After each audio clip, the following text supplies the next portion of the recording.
Hey everyone, and welcome to another Game Explained discussion. I'm your host, Derek Bittner, and I'm joined today by Joe Merrick of Serebii.net for the final part of our discussion of the latest Pokémon Sun and Moon trailer.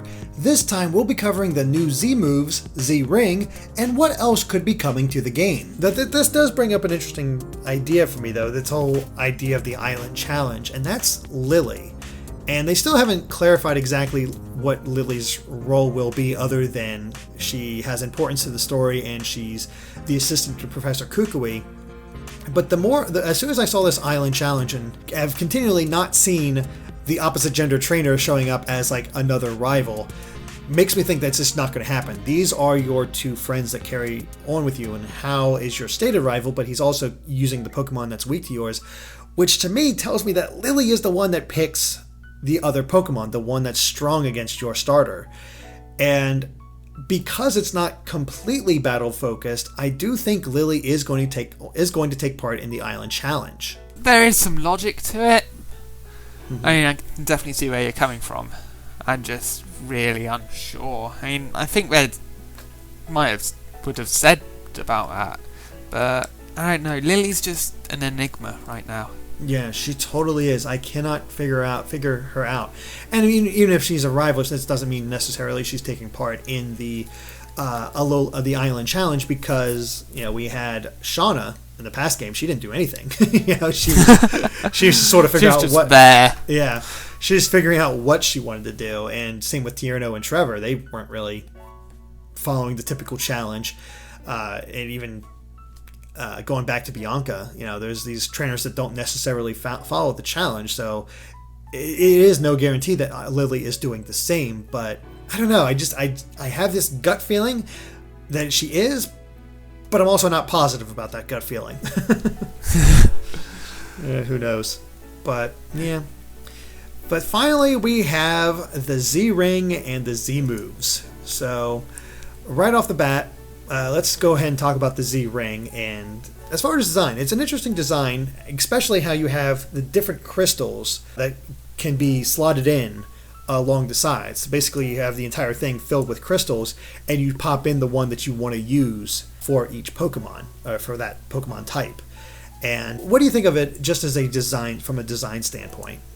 Well, from a design standpoint, it really reminds me of how the Mega Bracelet in Omega Ruby and Alpha Sapphire looks. It's got the grey, it's got the, kind of looks stonish, but it's not stonish.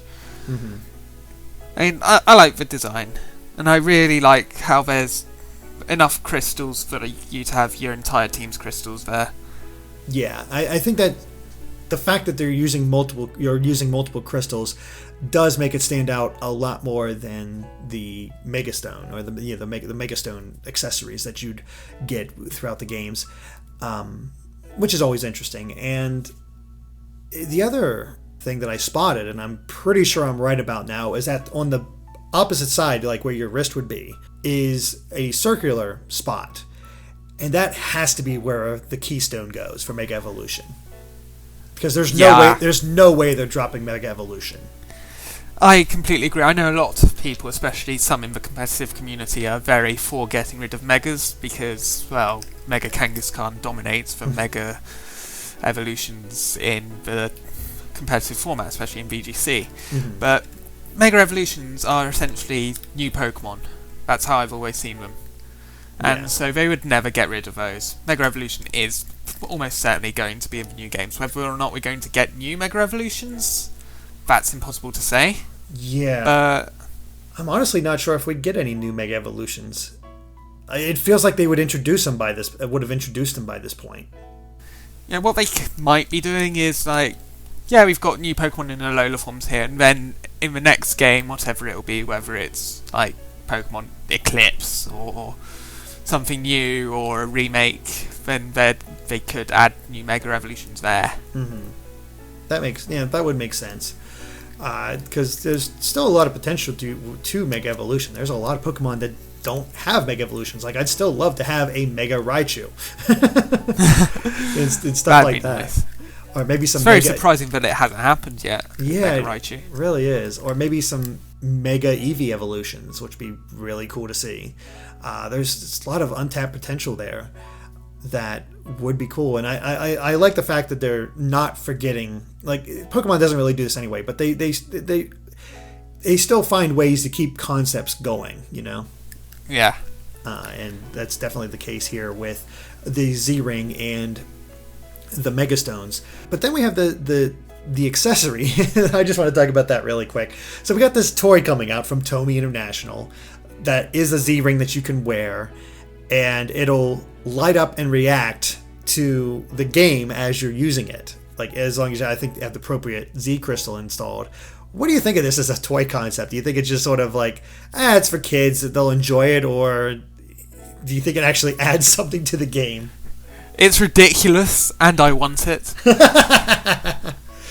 Yeah, I mean, I gotta say, like, just for the job's sake, I'm like, man, maybe I should pre-order this thing so I can do an unboxing and show what it's all about, because I'm not sure exactly how popular it'll be, but it's also, like, the fact that they do have 18 different crystals for each of the different types. It's like, oh, damn it.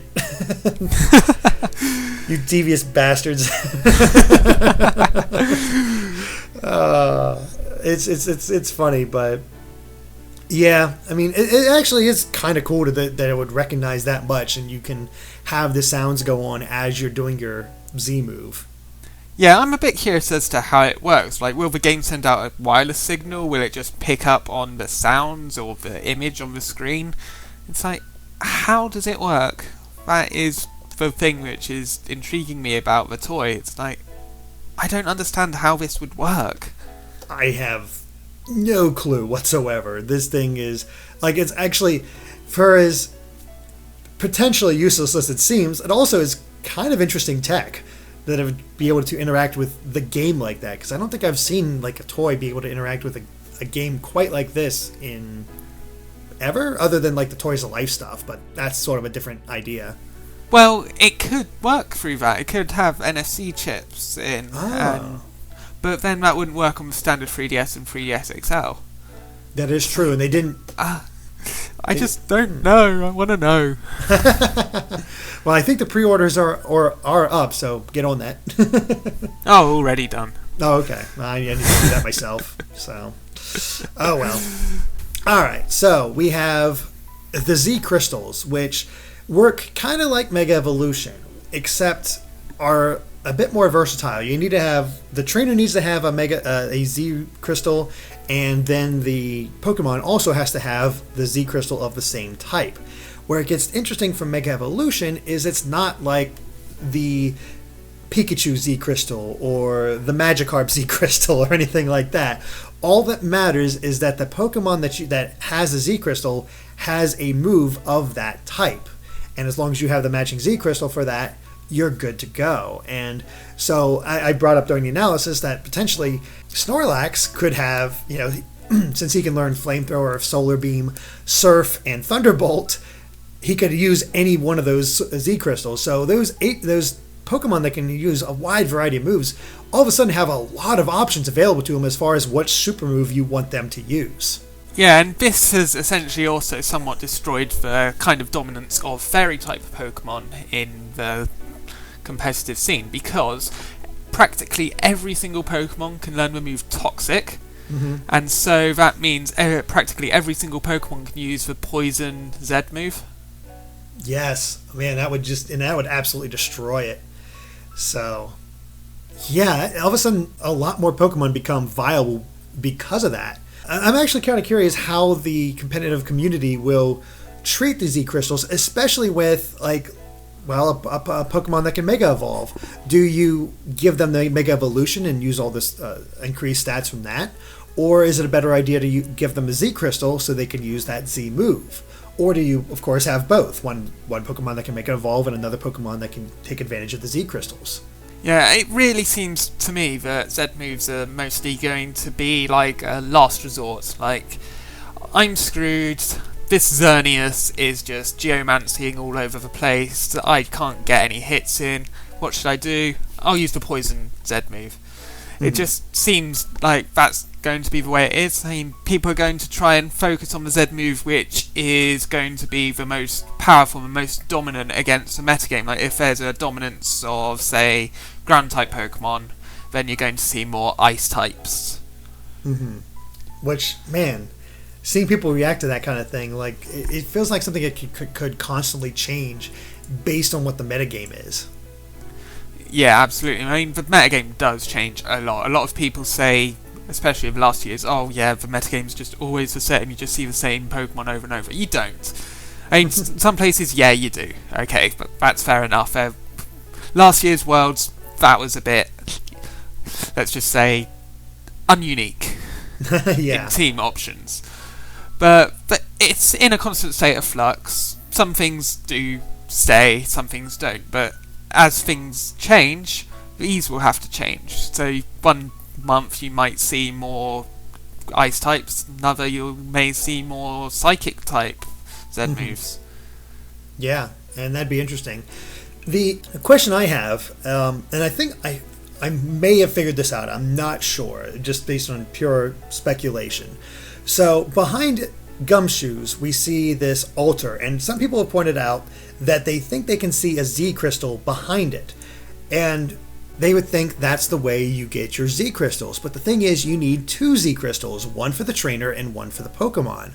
So that may be this Island Challenge might be how you get Z crystals over time, just naturally for your trainer. But you also have to find Z crystals for your Pokemon to use and actually give them one.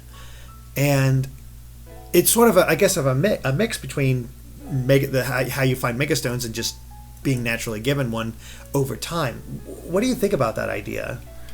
I mean, really, that didn't actually occur to me that much about the Z crystals being the gift at the end of it. I mean, that really makes a lot of sense, especially if there's going to be a trial captain for each type. It makes sense that that's how you get Z crystals. Mm-hmm. I mean, you could get both at the same time if they do separate, but I don't know. I mean, it's definitely an interesting theory. Yeah, I mean, and that's really all it is. I cannot, completely back this up at all, but we do know that there are 2 required, and they're, it's not like the Megastone where you just need the Keystone, and then any Megastone you find, you'll be able to use right away, as well, as long as you have the Pokemon.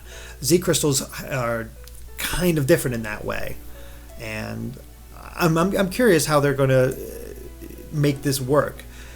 So I don't know, but about the Z moves themselves, they're really not a whole lot to talk about because, well, we've seen all of them. They just get the complete moves. I mean, we got all the poses and whatnot, which are kind of awesome. I've already seen some people make some comparisons to like the Sentai shows and how you do crazy moves and then do that kind of thing. It is kind of funny to see how Pokemon is taking inspiration from those shows, from Dragon Ball Z with the aura that happens across with the Totem Pokemon, and when your Pokemon is about to use the Z move. I don't know, it's kind of fun to see them have these influences now. Yeah, I mean, they are just tropes, essentially, so it makes sense for them to use them. I mean, it's pretty fun. I'm a bit curious as to see what the dance for, like, Poison type is, a Dragon type, like whether they start roaring or something. Oh, that'd be cool. I'd actually be really down with them taking inspiration from the anime's interpretation of, I believe, Dragon Rage, like that sort of dragon flame type thing that comes out and like actually looks like a dragon when they use it. I think that'd be kind of cool to see like a dragon shaped beam go against another Pokemon, but who knows. Yeah, I'm really interested with the Z moves. I want to know, will they all be the same power? Will they be physical? Will they be special? Will they have any added effects? Will they be neither? Yeah, will they be well, there'd have to be one to calculate the damage. Yeah, I guess that is true. It's based on Pikachu using his the Gigavolt move against the Alolan Sandshrew. From what I can tell, it does not kill it. It does make it faint, because I see it stop and not actually take it down the entire way. So it does seem to be affected by your Pokemon stats and the opponent's stats, of course. So it would be interesting to see how they calculate it. Yeah, and it's definitely a good thing that it's not like a one-hit KO move, because that would just break the game. And contrary to what a lot of people believe, Game Freak really do care about the competitive balance of Pokemon. Oh, absolutely. That's never been a question in my mind. You have over 700 monsters now. It's hard to balance all of those precisely, so there's always going to be some cracks, but yeah, I do feel like they take their balancing seriously. The only other question I have about this is obviously all this stuff is being called Z Ring, Z Crystal, Z Move, Z Power. So Zygarde seems to have a bit of a major role in Sun and Moon. Probably more so than X and Y. Just a tad, maybe. Yeah, just a bit. So Mega Evolution pulls from Pokemon energy, Pokemon life energy. Primal Reversion pulls from natural life energy. Does Z Crystals pull from the power of Zygarde itself, which kind of makes sense considering all the Z cells, the Zygarde cells are all over Alola and whatnot, on really the world if you're going off the anime, since they're in Kalos as well. That's definitely an interesting thing. There's got to be a reason why they called them Z moves, because they could have called them anything else. Mm-hmm. But yeah. It's really hard to say. I mean, maybe they just want to say, yeah, we did X and Y, here's something with Z. That could be. There's a lot of different explanations that could explain the use, but there's no doubt in my mind it's connected to Zygarde in some way. Has to be. It would make a lot of sense. Mm-hmm. Yeah, I think we've covered it all. Is there anything I'm missing that I'm not thinking of? Let me think. I think that's it for now. Yeah, for now. I mean, next week, the 12th, I believe it is. Yeah. Is when Game Freak is releasing even more information on Pokemon Sun and Moon. Yay! I'm legit excited for it. Like, I'm very curious to see what they'll introduce. Actually, a bit of a question for you. When did they reveal Team Flare in Pokemon X and Y? Oh, that's a good question. I think that might have been September. Hang on, I shall quickly check my archives. Yeah, because that is, I guess, our one major missing piece as far as our structure, and that's our evil team. Team Flare, July 2013. Really? So by this point, Team Flare was already introduced. Now that's interesting. Yeah, because we don't know anything about that. I wouldn't be surprised if that is one of the next reveals, because we are now starting to get content from the games which are not new Pokemon abilities and moves, which has been what has dominated the reveals since Sun and Moon was revealed. Yeah, and when's the Oricorio magazine supposed to come out that talks more about the Akala Island? August 12th. Okay, so that'd be my guess, is that we might get the team reveal, and we'll learn more about probably the trial captains and their trials on Akala Island, since these were the trial captains introduced, which would make sense to me at least. Yeah, I wouldn't be surprised if we get stuff like that next time. Mm-hmm. Maybe not this month, maybe next month, but then again, I don't know what they'd reveal in just, 11 days after their last reveal. Yeah, it can't be as major as this. I guess kind of my hope for my own sanity, but also it's cool for a fan to see this much come out, but has been working on this is like, oh boy, 14-page analysis in 2 days. Yeah, that's fun. Yeah, I know how that is. Yeah, that's just me being selfish though. But here's a crazy thought. What if they don't have an evil team? Do you think that's even possible? I guess it's possible, but for a story you need to have some sort of antagonist. Mm-hmm. Otherwise, the story, people would find it dull. Yeah, that is true. You need to have something, and obviously How is not going to be anything like Silver, so you're not exactly having a competitive rival here. So yeah, from a story standpoint, it does make a lot more sense to have an evil team of some kind. We'll see if that actually comes to pass. Got my fingers crossed. Yeah, hopefully it's a cool one. Hopefully with a better design than Team Flare. Hopefully with a better name as well. Yeah, that'd be nice. I don't even know what they'd call themselves. So, we'll see. But I think with all that, I think we've finally covered it. Covered everything for our Sun and Moon discussion. So thank you for watching, and if you like this video, be sure to like us on Facebook and Twitter at GameXplain. And Joe, where can they find you at? At Serebii.net or on Twitter at SerebiiNet or Joe Merrick. Awesome. And of course, stay tuned to Game Explained for more on Pokemon and other things gaming too. Until next time, bye.